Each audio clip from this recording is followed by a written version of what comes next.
Alright, so you just found a new band.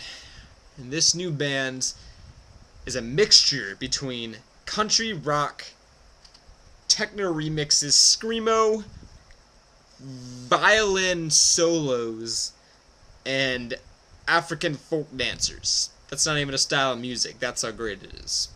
And you discovered it, and you want to tell so many people about it because it's just so great, and you know that everyone else is gonna like it. So if this has happened, like, you're probably not just gonna want to sit down and be quiet about it. Like, I mean, sure, it's fun to listen to it by yourself, but you're gonna want to tell people. And some people might react in a way where they enjoy it right away and they love it and they listen to it all the time. Some people might be like, that's not me, I'm not into that right now.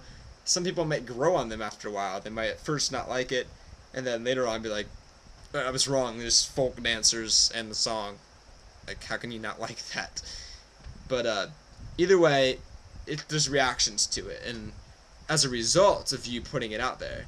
And I'm going to realize that if I were to relate my excitement for my faith, which is everlasting life and a security when I die, which is a huge deal.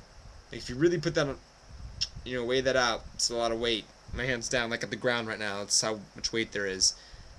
And you take the music, and I must say, like, the musical aspect is so much higher right now, in the sense that I'm more excited to tell people about a new CD that came out than I am to tell people about my Lord and Savior, who I claim to be number one in my life.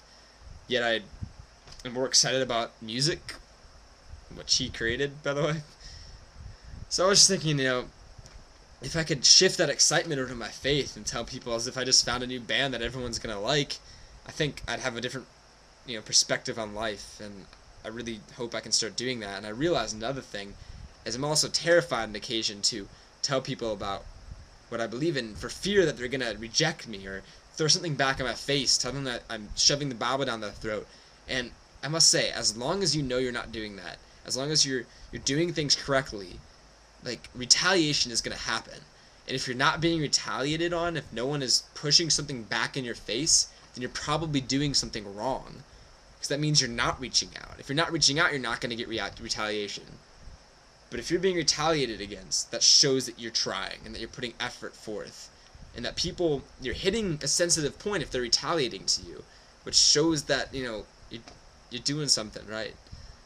And so be careful, but it shows that you're at least, starting to climb the ladder. But just remember that in every way, God can still use us. If you don't feel that you have a skill that you've mastered, which I don't think, I'm more of a jack of all trades, master of nothing. God, one big aspect or one thing that I've learned is to be still and just to listen. Listen for God, and He will direct your path, and He can do great things with you if you're just listening.